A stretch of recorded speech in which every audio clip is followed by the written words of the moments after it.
What's going on, guys? We're going to do something a little bit different today. So we're actually going to do a voiceover of the video that you're watching right now.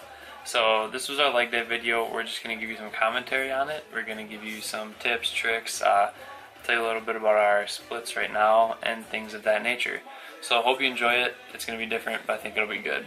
So jumping right into this first lift that we started with, we started with squats and we did 3 sets. We did 12, 8, and 6. So 12, 8, and 6 reps. Yeah. So going off of that, for that set of 12, we did a little bit lighter and then gradually increased with the less amount of reps that we did. Yeah, so Paige and I really focused throughout our bulking phase on building up our core lifts, squats being one of them. So it was really cool to see how well we progressed through squats. And I think one thing that Paige actually did that's worth pointing out is she was squatting a lot of heavy weight, but she wasn't happy with where her form was. So she was squatting well over 135 pounds for reps, and she just wasn't happy with where her form was. So you can see in this video right now, she's got those yellow plates on. Those are 25s. So with her not being happy with where her form was, she stepped back, she dropped the weight, and she pretty much started over from scratch, going as low as she possibly could. And that would be a hard thing for a lot of people to do. So a lot of people aren't going to just let go of their ego like that and drop the weight completely. But it's benefited you quite a bit, wouldn't you say? Yeah.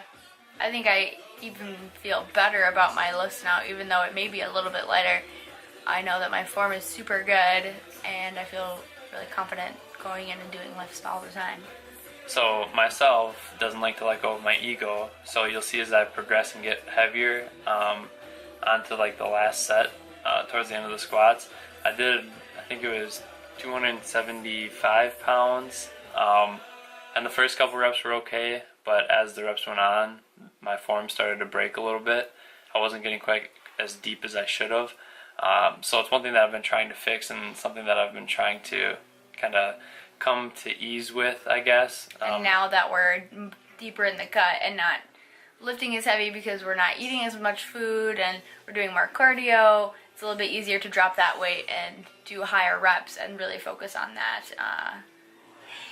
whatever the word is. The form. The form, yeah. So right now is definitely kind of like almost like a restructuring phase for both of us. Which I think is really good. But we still definitely push ourselves weight-wise. Yeah. Every once in a while, like for example, today was another leg day actually, and so we pushed it hard today and it felt really, really good. Yeah. But I think Paige wanted to talk about a couple different things here. So just to start, I'm assuming that most of you know from our Instagram stories and the beginning of this video. We do 4 a.m. workouts, and we have really adapted to this, and it's been a struggle in the beginning, but we've really grown, and I love it now. I think it's so nice to get up at 3:45, have a cup of coffee, and then get at the gym by 4:45. It's so nice because then you just lift in the morning, you don't even think about it, you just get your lift done, and then you come home from work at 5 o'clock and you don't have to do anything. Like, it's so great. Yeah, if I was like a single person, I probably wouldn't care quite as much. Like, I wouldn't care if I just got done with work and went to the gym and came home and broed out and played video games. #wedding. Yeah, right. But when you have someone who you're kind of like sharing your life with, it's important to prioritize, and our priorities lie in, spending time with each other, but also, this fitness lifestyle that we live in. To be able to do both of those things, we realized that it was going to take a lot of sacrifice in regards to our time commitments, and so we started waking up early. And I hear a lot of people say that they don't have time to lift and they're too busy. I mean, we both work 8 to 5, and we're planning a wedding, and I coach, and you golf, but we're always so busy doing stuff, and we're still making time to do it. Yeah, and the only other thing that I would say in those regards is if you have kids, I can start to understand, but even then, a guy that I follow, Mark Lobliner, he's got 3 kids, and I mean, he's absolutely killing it. He does weight training, he boxes, owns a company, runs a company, is extremely successful, and so it's kind of my motivation there is if he can do it, then I believe that when it gets to that point in time, we'll be able to as well. It's all about prioritizing and kind of setting your life up for what you want to accomplish. So yeah, So my next bullet point, this banana gym that we're in, that you can see, this yellow room, technically isn't even the full gym. It's like their ab area. But it has this really cool TRX setup that we use a lot of the times for leg day, or we used to use it for shoulders a lot when there's other people using the squat rack in the other area, which you'll see later. Yeah, so our gym is super laid back. We used to go to the YMCA, but it was always freaking packed, even at like 5 in the morning when we were going then. Crazy. So now when we go at 4:30 in the morning, at most there's 3 other people there. One guy that does powerlifting, so it's super cool working out, when he's there, because it's a different style of working out, and I enjoy seeing that. And then we also have some older people that come in and they're doing cardio and using machines and things like that. And these cute little old ladies that always say hi to me. Yeah, so nice. Yeah, they are. And what's been so great, even going back to our 4 a.m. workouts, like winter, it was dark literally the whole time until we got to work at 8 o'clock in the morning. And now it's like 5:30 and we're still at the gym and it's getting sunny, and it's so helpful now that it's getting sunny to get up and go earlier. But on the opposite end of that, it's starting to get dark out later, so when we're laying down going to bed at 8:15, it's still light outside. Awful. Yeah, so Not you gotta the choose your wins, I guess. So this clip's gonna finish up, but just to talk about our current split that we're doing right now. During our bulk season, we used to do a 4-day split with a 1-day rest. So we did chest and triceps, back and biceps, a shoulder day, and then a leg day. But now we've condensed it into a 3-day split since we got really tired. Yeah. So we're doing especially with adding cardio in though. Yeah. So we're doing chest, triceps, and shoulders, back and biceps, and a leg day, and then a rest day. So that's been, I think, good still. Yeah. I mean, I'm still kind of tired, but I think that's cardio.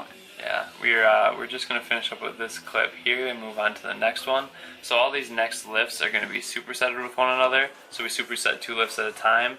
For this particular one, I think, Paige, you can talk about this. So this is a variation of a hip thrust. I like doing them with a cable. Just because sometimes getting a barbell out is so much work, and then you have to increase your weight. It's so much easier to just do it with a cable. It's so great. I love doing them like this. Austin doesn't like doing them like this, so he used a barbell for this set, but I really enjoy them. And then really giving focus into leaning in, but keeping your legs straight so you can get some of that RDL and hamstring movement, and then really, really super squeezing at the top at your glutes. Yeah, I think a lot of something that people lose focus on is really focusing on the muscle that you're trying to engage while you're lifting.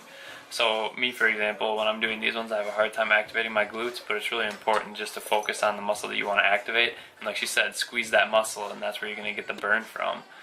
That's when you know that you're firing in the right areas. Even if it looks really ugly, because obviously when you really squeeze your glutes, you get like a tight butt, and it's not the cutest, but it's so worth it. It totally makes your glutes grow. So my turn. So we superset these glute things with quad extensions. This is one of my favorite leg exercises. I just love quad extensions. You always get a good burn. It's easy to do drop sets, things like that. But for these two, we did 3 sets of 12. And for this one, really the focus is just to keep your butt down in the seat, keep your chest out, and then you're driving through your quads. Some things that I like to do at the end of these would be like a 10-second hold at the top. That really gets it going. Or just playing around with like slow negatives and things like that. It's one of my favorite lifts right there. What's this one? The next one we did Oh, this is the same thing. You recorded it twice. Son of a Look gun. at me. Woo! I'm so great. So, but to go back to really squeezing those glutes, you can really see that I have no butt in that. And she's got a butt in real life. It's getting there, but I try so hard to squeeze my glutes, and I think it's paying off. Yeah. I think it's working. Because that's like when you're firing like a bicep curl. Like you're trying to squeeze your bicep as hard as you can to pump all the blood and break down those muscle fibers. Yeah. The same goes true for your glutes. I mean, your glutes are a muscle. They need to be broken down. They're built up of fibers. And squeezing them and contracting them as hard as you can is what's going to do that. So it is very important to pucker your butt. So this next set of lifts that we did sissy squats with Bulgarians, and this is me here doing Bulgarians. Bulgarian split squats. Excuse me, yes. So I think we kind of alternate between doing Bulgarians and doing walking lunges. I think Both they're of which I absolutely both hate. good variations. Really emphasizing on, I like to move my foot out even farther than I think I do because it puts more emphasis on your glutes. And then we did 3 sets of 12, 12 on each leg. So that was not fun. And with a dumbbell. Yeah, for these Bulgarian split squats, it's really important to keep your weight on your heel of the foot that's driving the weight. Because once you get it over on your toes, it kind of like, I don't know, discombobulates where the trigger point is for the muscles. When you really fire through your heels, you can feel the burn. Totally. These sissy squats, a lot of people are going to have an issue with these, but they are not bad. A lot of people think that your knees shouldn't go over your toes, and there's a lot of research that's coming out now that says that it's not necessarily a bad thing. You're strengthening and lengthening your ligaments in your knees when you actually do this movement, but it is very important to stay conscious of weight. Science. So this one is an awesome lift if you're trying to fire up your quadriceps. So good. There's a bunch of different variations of this, but this is one of our favorite. A few key things to keep your back flat on the surface while you're doing these. And like I said, you should really be thinking about engaging your quads and firing through your quads and drop the weight because this is going to burn. And then the last superset we did, for this whole lift, I really was getting really bored with our workouts. So I put in a few She that makes the leg days. a few that we haven't done in a super long time. And medicine, or not medicine, whatever they're called, med ball, hamstring curls are super good. It's a really good like last lift to do because it's with strictly body weight. It's a good burnout lift. Yeah, so you got to make sure that your tush is off the ground and your hips are off the ground, and you're just starting with your legs straight and you're just rolling the ball in towards your butt. Yep. And so if this gets too easy, one thing that you can do is as you're driving your heels backwards, you can actually lift your hips with it. So essentially you'd be driving your legs backwards, but Paige kind of keeps her hips down. When you drive backwards, you keep your back flat, and this is going to put more tension on your hamstrings. I probably explained that awful, but just think of keeping your body in a perfectly straight line to your knees from your shoulders, and you'd essentially lift your hips up off, and it's just going to put more force on your hamstrings. And last but not least, calf raises. We end every single workout with calf raises. Sometimes, we'll do 2 movements for calves. Sometimes we'll do 1, but it's really been a focal point because my calves aren't very nice, but Paige has nice calves. Thanks. So for these ones, I think the most important part and kind of like a lost trick, I guess, in regards to calves is really focusing on the stretch. So for example, when you're doing a bicep again, you're really focusing on stretching that bicep out at the bottom and then contracting it at the top. The same goes true for this calf raise. Really lengthen it out at the bottom and then get up on your tippy toes. So thanks for watching this commentary. It's been a really cool leg lift. I'm really happy with how it turned out, and even the one that we did today that we probably should have recorded, but we didn't. Yeah. Stay tuned for day in the life while we're eating. Yeah, we have a free day this weekend, so we missed last week. I missed last week. We got super busy, so I'm going to put up this video, and then I'm also going to put up one this weekend to kind of catch up. I want to do one every week. So we're going to do a full day of eating. We're going to do our workout, and maybe if we do some fun stuff, we'll take you along for the ride on that too. Yeah. So, thank you guys for watching. Have a great night. Keep your teeth white. It's a crop top if you try hard enough. There you go. Wedding shredding. Woo!